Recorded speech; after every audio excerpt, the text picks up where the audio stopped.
Hello friend, good morning. मैं प्रेमचंद, मेरे YouTube channel शिक्षा का प्रसार पर आप सभी का स्वागत है। दोस्तों, आज हम लोग पुनः स्टार्ट करते हैं जहां पर समाप्त हुआ था टॉपिक, उसी का आगे। तो आज का जो टॉपिक है पायसन का अनुपात या पायसन अनुपात। ये टॉपिक का हम लोग देखने चल रहे हैं। देखिएगा दोस्तों, ओके।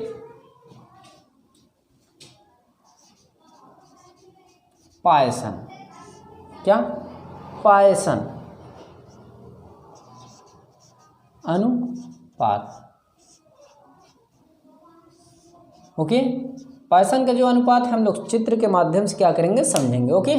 तो हम लोग इस पर क्या करते हैं, फोकस करते हैं। तो चित्र इसका बनाया जाए दोस्तों, चलिए।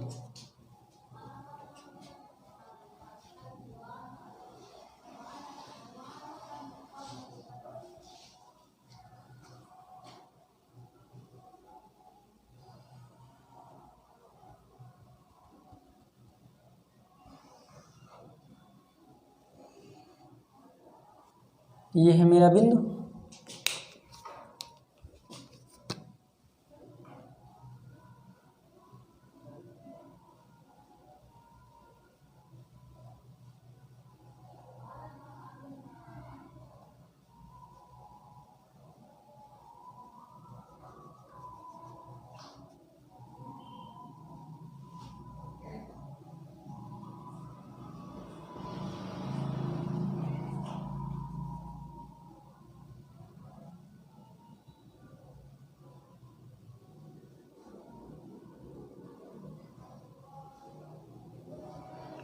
तो हम लोग पहली दूरी देखते हैं। यहाँ से कुल दूरी कितना है दोस्तों, यहाँ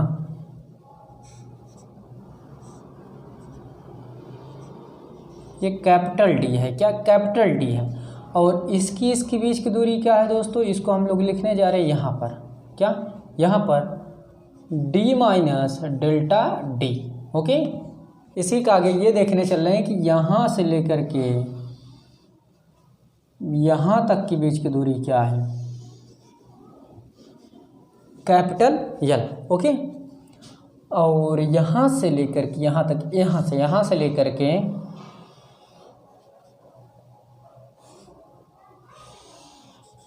तो यहाँ की जो दूरी है दोस्तों, यहाँ की जो दूरी है इस प्रकार लिखी जाएगी, ओके। तो यहाँ पर हम लोग लिखते हैं, ओके। ये हो जाएगा यल माइनस, यल प्लस डेल्टा यल, ये मान है, ओके। यानी कि ये कुल दूरी है ये। और इस पर हम लोग ध्यान देते हैं कि ये नीचे की ओर क्या लगेगा, इसको हम लोग देखते हैं। देखिए, नीचे की ओर यफ लगेगा, ओके। तो इसके अकॉर्डिंग हम लोग क्या करते हैं, पहले लिखते हैं, फिर क्या करते हैं, समझते हैं, ओके। ध्यान दीजिएगा। जब किसी वस्तु पर बराबर तथा विपरीत दिशा में, क्या? विपरीत दिशा में बल लगाया जाता है, क्या? बल लगाया जाता है तो वस्तु का उस दिशा, क्या? उस दिशा में आकार, क्या? आकार विस्तृत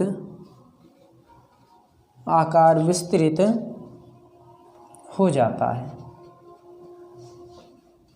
क्या? विस्तृत हो जाता है। उसी समय, क्या? उसी समय यह लंबवत, उसी समय यह लंबवत दिशा संकुचित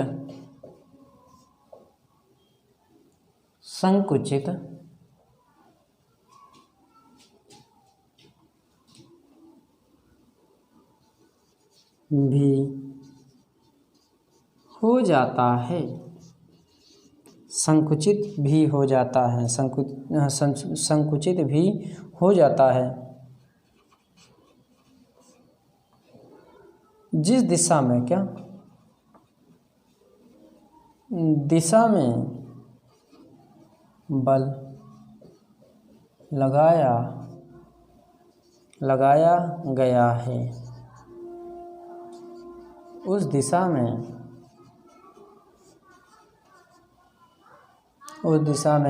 भिन्नात्मक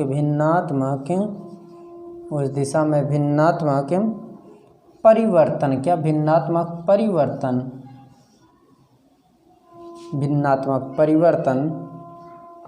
ब्रैकेट में लिख सकते हैं, अर्थात विकृति को अनुदैर्ध्य विकृति जबकि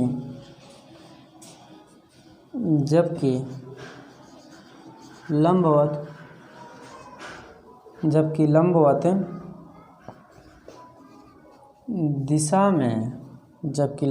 के दिशा में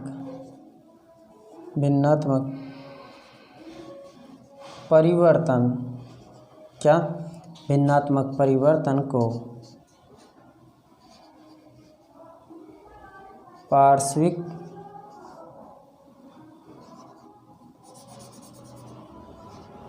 विकृति कहते हैं।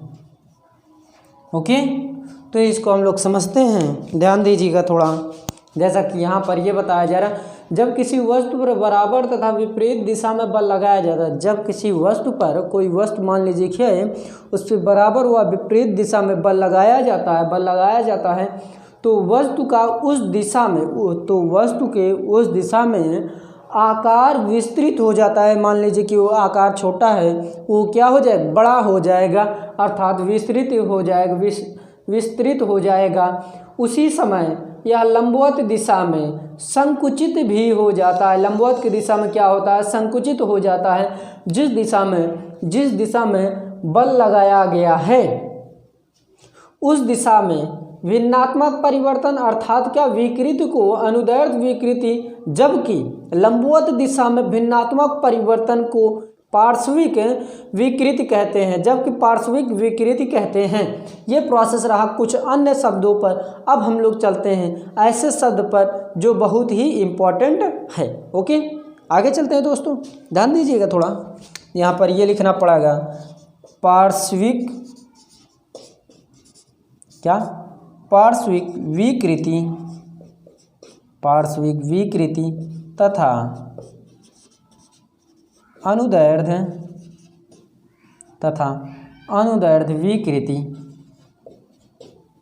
अनुदैर्ध्य विकृति के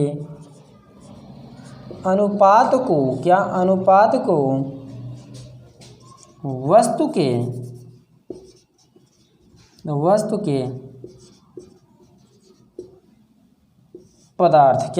वस्तु के पदार्थ का अनुपात कहते हैं। इसे हम लोग सिग्मा से प्रदर्शित करते हैं। क्या इसे सिग्मा से प्रदर्शित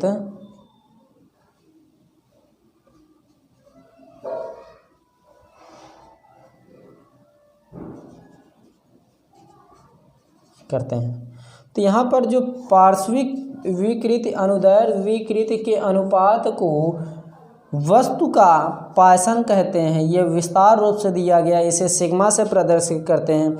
और इसके अंदर या इसके आगे जो प्रोसेस है उसको हम लोग देखते हैं, लेकिन यहाँ के कुछ बिंदु क्या करने पर, रफ करने पर। ओके, तो इसको थोड़ा ध्यान दीजिएगा, क्योंकि ये जो बिंदु है इतने इम्पॉर्टेंट है। यदि आप एक भी बिंदु क्या किए, मिस किए, तो आपको थोड़ा कम समझ में आएगा। समझ में तो आएगा लेकिन उतना विस्तार रूप से नहीं समझ में आएगा जितना विस्तार रूप से बताया जा रहा है। ओके, तो वहाँ पर आप लोग ध्यान दीजिएगा थोड़ा।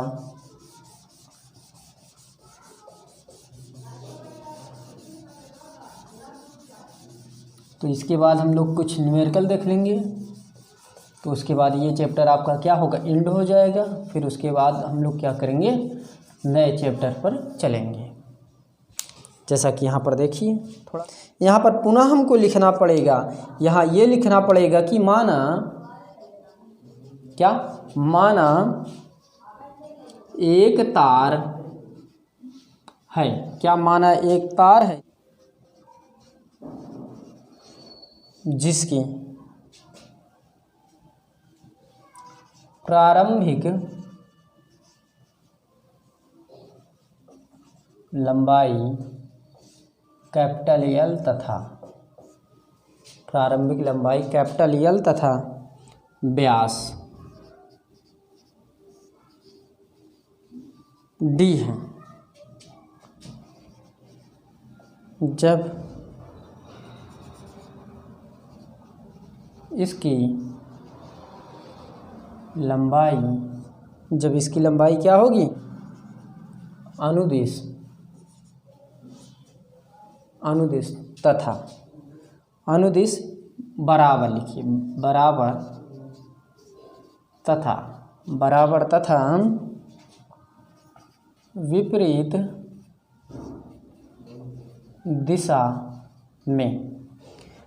दिशा में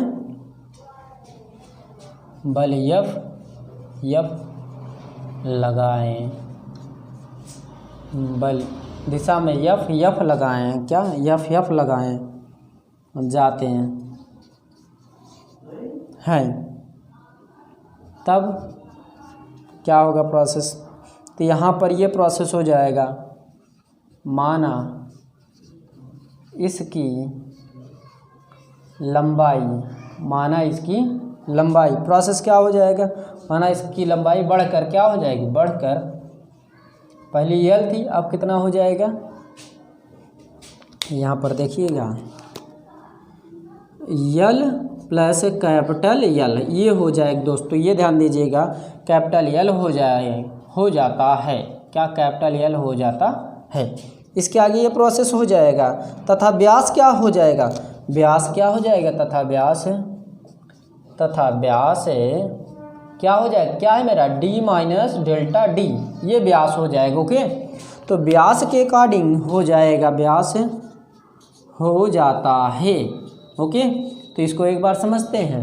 तो यहाँ पर ये बताया जा रहा है, माना एक तार है जिसकी प्रारंभिक लंबाई कैपिटल एल तथा व्यास कैपिटल डी है। जब इसकी लंबाई की अनुदिश बराबर तथा विपरीत दिशा में बल यफ लगाए जाते हैं, दो बलों का संयोग रहेगा, तब माना इसकी लंबाई बढ़कर यल प्लस डेल्टा यल हो जाता है, तब व्यास डी माइनस डेल्टा डी हो जाता है। तो इतनी बात क्लियर दोस्तों। तो ये प्रोसेस क्लियर हो गया हो तो हम लोग आगे चलते हैं। ये प्रोसेस अब इसी का आगे यहीं पर ये देखना पड़ेगा, इसको पहले रफ करते हैं।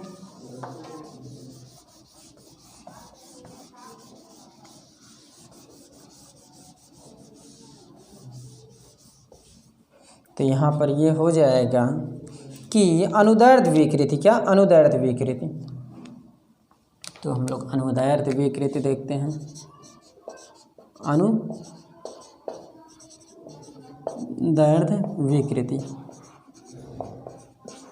अनुदैर्ध्य विकृति बराबर डेल्टा यल बटे यल हो जाएगा, तथा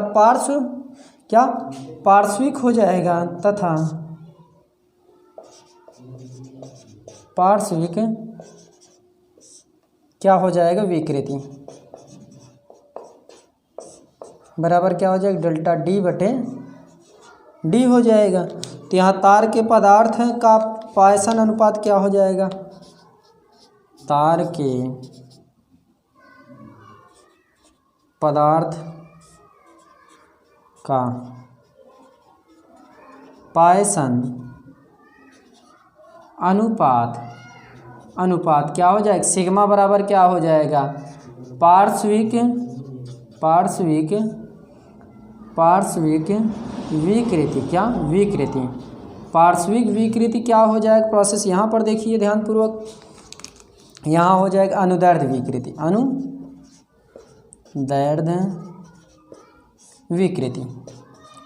विकृति। ओके, तो यहाँ पर सिग्मा बराबर हो जाएगा, पार्श्विक विकृति कितना दिया है, तो यहाँ पर डेल्टा डी बटे क्या हो जाएगा, अनुदैर्घ्य विकृति कितना दिया है, डेल्टा यल बटे यल, ये ऊपर चला जाएगा, ये नीचे हो जाएगा इस प्रकार। तो सिग्मा बराबर क्या हो जाएगा, यल क्या इस प्रकार, delta D by delta L into क्या हो जाएगी, यल बाई डी। यहाँ पर इसको मैं अलग कर दे रहा हूँ, भिन्न कर दे रहा हूँ इसको, ये ओके। तो इसके आगे प्रोसेस हो जाएगा। मान लीजिए कि यहीं त्रिज्या डी बराबर क्या हो जाए, यानी कि मान लीजिए कि इस प्रकार प्रोसेस,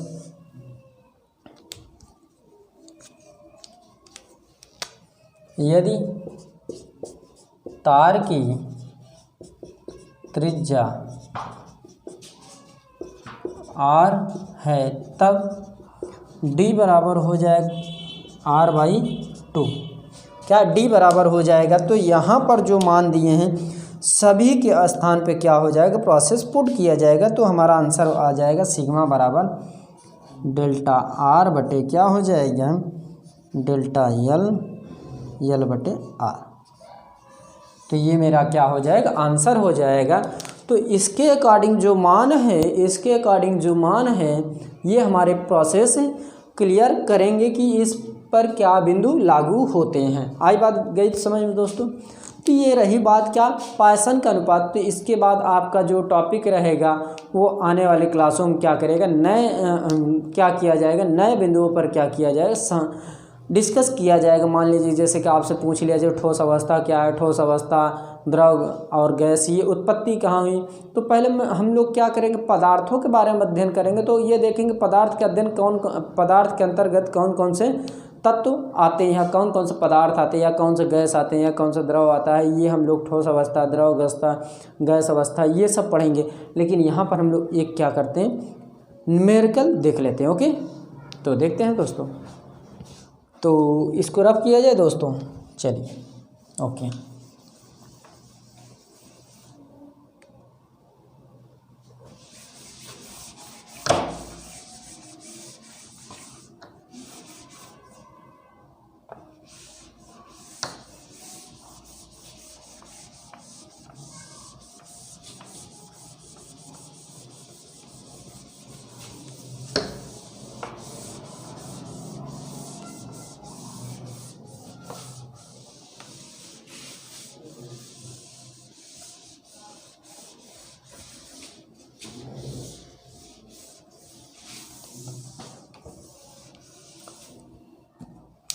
देखिए बहुत छोटा सा प्रोसेस है, इसको हम लोग देखेंगे।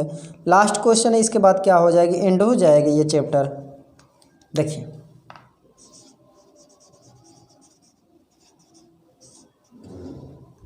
तो यहाँ पर दिया है एक क्षण में अनुदैर्घ्य एवं क्या, अनुदैर्घ्य एवं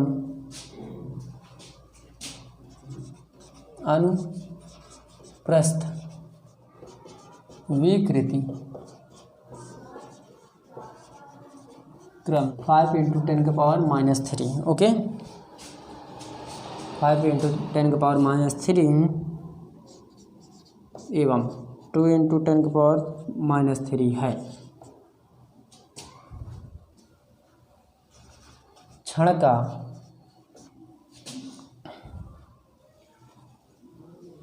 पॉसो अनुपात, पॉसो या पॉइसन जो अभी मैंने आपको सिद्ध करा, इसको पॉसो भी बोलते हैं। क्या, पॉसो अनुपात ज्ञात कीजिए। ओके, तो इसको हम लोग क्या करते हैं, सॉल्व करते हैं, जो बहुत ही सरल है। ओके, तो यहाँ पर हम लोग देखते हैं क्षण, क्या यहाँ जो मान दिया है क्षण का अनुदैर्घ्य तरंग, क्या क्षण का अनुदैर्ध्य विकृति, क्या अनुदैर्ध्य विकृति, विकृति कितना दिया अनुदैर्ध्य विकृति 5 पॉइंट, क्या 5 पॉइंट अनुदैर्ध्य विकृति कितना दिया इतना 5 × 10⁻³ दिया है। ओके, और ये जो है अनुप्रस्थ है, क्षण का अनुप्रस्थ का ये हो जाएगा अनुप्रस्थ, क्षण का अनुप्रस्थ, क्षण का अनुप्रस्थ विकृति, क्या विकृति कितना दिया है 2 × 10⁻³ हो जाएगा। ओके, तो यहाँ पॉइसन अनुपात या पॉसो अनुपात, पॉसो अनुपात, तो सिग्मा बराबर हो जाए, क्या हो जाएगा मेरा अनुप्रस्थ विकृति बटे क्या हो जाएगा अनुदैर्ध्य विकृति, अनुदैर्ध्य विकृति। ओके, तो ये प्रोसेस हम लोग देखते हैं, ध्यान दीजिएगा थोड़ा। सिग्मा बराबर अनुप्रस्थ विकृति कितना दिया 2 × 10⁻³ अनुप्रस्थ कितना दिया है 5 × 10⁻³ ओके, तो ये क्या हो गया, दोनों कैंसिल आउट हो जाएंगे क्योंकि दोनों घात क्या है इक्वल हैं, तो ये हो जाएगा प्रोसेस। ध्यान दीजिएगा थोड़ा, सिग्मा बराबर 2/5, तो 2 में जब 5 से भाग देंगे, 5 से 2 में भाग देंगे तो जाएगा नहीं, पॉइंट बढ़ा 0, 5 चौको 20, ये कट गया, बचा कितना 0.4, इसको काटने पर कितना आ जाएगा सिग्मा बराबर 0.4, क्या 0.4, ये मेरा क्या हो जाएगा आंसर हो जाएगा, जो बहुत ही इम्पॉर्टेंट होगा। आई बात गई समझ में दोस्तों, ये रहा मेरा बहुत ही इम्पॉर्टेंट प्रश्न, और ये आपका पहला चैप्टर क्या हुआ समाप्त हुआ। एनसीईआरटी भाग 2 का पहला चैप्टर को क्या हुआ आज समाप्त हुआ, और आने वाली क्लास में हम लोग देखेंगे न्यू चैप्टर पर कौन कौन से बिंदु है, उस पर क्या करेंगे अमल करेंगे और विचार करेंगे। किसी प्रकार कोई भी दिक्कत हो रही हो आपको प्लीज़ कमेंट करिए, तो मैं आपके प्रश्नों का उत्तर क्या करूँगा दूंगा। तो जैसा कि आज क्लास यहीं पर समाप्त करते हैं, तो यदि दोस्तों मेरी क्लास पसंद आ रही हो प्लीज़ लाइक कीजिए, शेयर कीजिए, कमेंट करना ना भूलें। थैंक यू वेरी मच, धन्यवाद दोस्तों।